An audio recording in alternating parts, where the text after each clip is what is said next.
नमस्कार दोस्तों, आप सभी का हमारे लॉयल दरबार पर स्वागत है। आज हम आपको बताएंगे कि मनुष्य का भाग्य कब लिखा जाता है। तो अभी तक चैनल को सब्सक्राइब नहीं किया है तो कर लीजिए। तो आइए, इस दुनिया में दो किस्म के लोग मौजूद हैं। पहले वो जो कि आस्तिक होते हैं, अर्थात ईश्वर की सत्ता पर विश्वास करते हैं। ऐसे लोग भाग्य पर भी विश्वास करते हैं। लेकिन कुछ लोग ऐसे होते हैं जो कि नास्तिक होते हैं, अर्थात वो ईश्वर पर विश्वास नहीं करते हैं। ऐसे लोग भाग्य पर भी विश्वास नहीं करते हैं। दोस्तों, यदि देखा जाए तो सब कुछ ईश्वर के द्वारा पहले से ही निर्धारित होता है। जब बच्चा धरती पर जन्म लेता है तो उसके जन्म से पूर्व ही उसके भाग्य का निर्धारण ईश्वर द्वारा कर दिया जाता है। ऐसे में कुछ लोग ये कहेंगे कि जब सब कुछ हमारे भाग्य में पहले से ही निर्धारित है तो हमें कर्म करने की क्या आवश्यकता है। तो दोस्तों, मैं आपको बता दूं कि कर्म करना बहुत जरूरी है, क्योंकि जो हम कर्म करते हैं इसी कर्म के आधार पर हमारा अगला जन्म निर्धारित होता है। आज हम इसी के बारे में आपको विस्तार से जानकारी देंगे। मनुष्य का भाग्य कब लिखा जाता है। दोस्तों, आपने श्री कृष्णा धारावाहिक जरूर देखा होगा।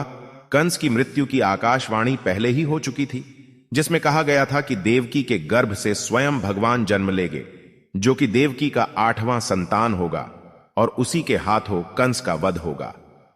भविष्यवाणी के अनुसार देवकी के गर्भ से श्री कृष्ण ने अवतार लिया था और इन्होंने नियति द्वारा निर्धारित समय पर कंस का वध भी किया और अपने माता पिता को इस कारागार से मुक्त भी करवाया।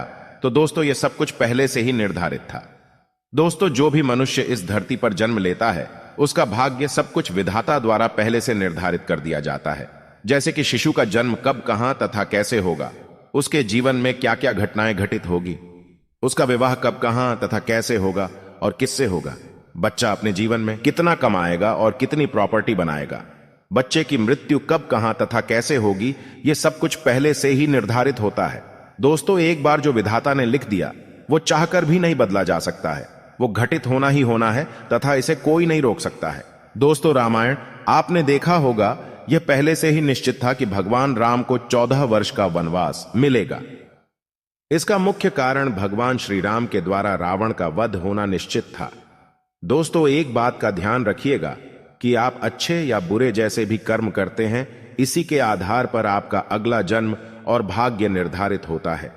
हमारे हिंदू धर्म शास्त्रों में कर्म को प्रधान कहा गया है, क्योंकि बिना कर्म के भाग्य कहां बनता है। मनुष्य जीवन का असली उद्देश्य उस परम पिता परमेश्वर को प्राप्त करना है। यदि आप उस परमेश्वर को प्राप्त कर लेते हैं तो आप 84 के चक्कर से मुक्त हो जाएंगे।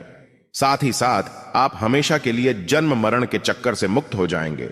आपको दोबारा इस मृत्यु लोक में जन्म नहीं लेना पड़ेगा, क्योंकि आपकी आत्मा उस परम पिता परमेश्वर में विलीन हो जाएगी, जिससे आपको मुक्ति मिल जाएगी। इसीलिए हमें हमेशा अच्छे कर्म करने चाहिए। हमेशा हमें दूसरों का भला करना चाहिए।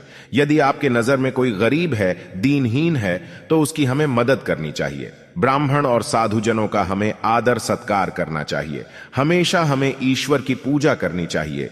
उसका प्रतिदिन हमें सुमिरन करना चाहिए, जिससे यह हमारा मानव जीवन सफल हो सके। लेकिन एक बात ध्यान रखिएगा, यदि आप बुरे कर्म करते हैं, लोगों को सताते हैं या लोगों को आप परेशान कर रहे हैं, तो आपको उसकी सजा इसी जन्म में भोगना पड़ेगा। हाँ दोस्तों, बिल्कुल सत्य बात है। हमारा भाग्य तो प्रभु पहले से ही लिख देते हैं। जो हमारा काम होता है हम उसे कर्म कहते हैं। तो दोस्तों, वीडियो पसंद आया हो तो अपने छोटे भाई को सपोर्ट जरूर करें। जय हिंद, जय भारत।